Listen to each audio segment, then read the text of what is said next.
Le village des recruteurs, 5e édition, une édition 100% digitale, c'est 2 et 3 décembre à Lyon avec 1500 offres d'emploi à pourvoir. Et parmi ces offres d'emploi, des offres en CDI, c'est justement la spécialité de nos prochains invités. Marie Grenon, bonjour. Sébastien Parolini, bonjour. Vous êtes consultant recrutement en CDI pour Randstad In-House. Est-ce que vous pouvez nous dire quel type de poste vous venez proposer sur ce village des recruteurs? Alors, ce sera principalement donc, des recrutements en CDI, comme vous l'avez indiqué, avec des compétences en maintenance industrielle. On est donc dans quel secteur? Pour quel client? Pour une industrie pharmaceutique qui recrute de nouveaux collaborateurs parce qu'ils continuent, malgré le fait qu'ils soient déjà aujourd'hui leaders de leur activité, continuent de grossir. Le site pour lequel nous recrutons produit à lui seul pour toute l'Europe et donc ils ont besoin de ressources humaines supplémentaires. D'accord, donc c'est un site qui est basé dans la région lyonnaise. Combien de postes potentiellement à pourvoir ces 2 et 3 décembre? Actuellement, on a à peu près entre 30 et 50 postes à pourvoir en CDI. Les profils que vous recherchez, ça ressemble à quoi? Bac à Bac plus 2 en maintenance industrielle, de manière globale et générale. On recherche vraiment des collaborateurs qui vont souhaiter rejoindre notre client, pour qui c'est un réel projet professionnel, des personnes passionnées des mécanismes, qui aiment vraiment en faire de l'analyse fonctionnelle, qui ont un esprit de démarche continuelle en amélioration continue, et des collaborateurs qui, tout junior ou non, seront accompagnés dans la montée en compétences, dans la formation, et qui pourront éventuellement avoir des promotions dans le temps, puisqu'aujourd'hui, c'est la politique de notre client de faire monter en compétence ses collaborateurs.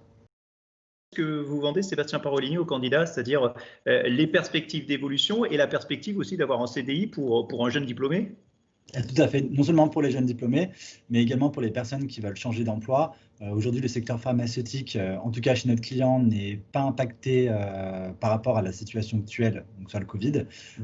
Leur activité se développe, les créations de postes sont nombreuses aussi, et effectivement, la montée en compétences et les évolutions professionnelles sont bien présentes. Quand on recrute en CDI comme vous, d'entrée, notamment des jeunes diplômés, est-ce que on fait encore plus attention et le process est encore peut-être plus long que sur d'autres types de recrutement? Il n'est pas forcément très long, mais en tout cas, on fait en sorte d'avoir un accompagnement complet avec les candidats dont on proposera les profils. C'est-à-dire qu'on fait en sorte qu'ils aient vraiment l'intégralité des informations. Comme on vous l'a dit, on veut que ce soit des gens pour qui ce soit un réel projet. Donc, on veut que ça corresponde à leurs attentes, à leurs recherches, qu'ils aient toutes les informations nécessaires également sur l'entreprise, sachant qu'on recrute des gens de la région, mais pas exclusivement. On peut les accompagner également dans une mobilité, c'est des gens qui viennent d'un petit peu plus loin. Et également, on va les accompagner, voire même les préparer aux entretiens. Pour nombreux, c'est une première expérience important, c'est stressant, on ne sait pas toujours comment l'aborder. Donc, on essaie de faire en sorte que, quoi qu'il en soit, ce soit une belle expérience pour eux, enrichissante et formatrice. L'objectif, c'est qu'il arrive à l'entretien détendu. Ok, alors formatrice, oui, il y a des perspectives d'évolution. Il y a aussi quelques contraintes, hein. Je pense notamment, ça peut être le rythme de travail, les amplitudes. Ça, c'est quelque chose que vous abordez tout de suite aussi? Tout à fait, oui. Aujourd'hui, on est sur des rythmes de travail qui sont en 5-8. Donc c'est une alternance entre matin, après-midi et nuit.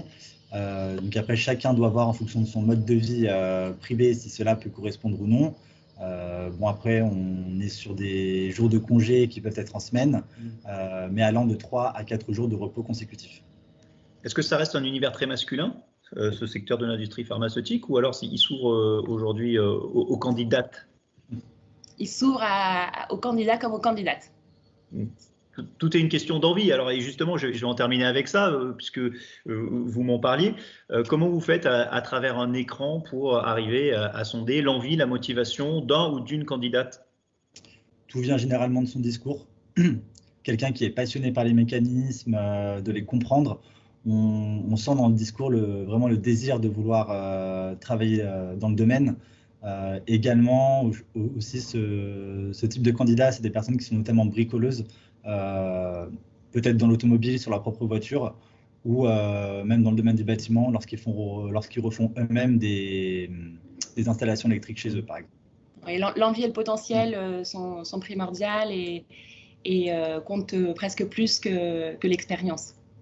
Ok, très bien, merci beaucoup. On vous retrouve donc tous les 2 et 3 décembre sur le village des recruteurs de Lyon pour Randstad In-House. Merci. Merci à vous, à très bientôt.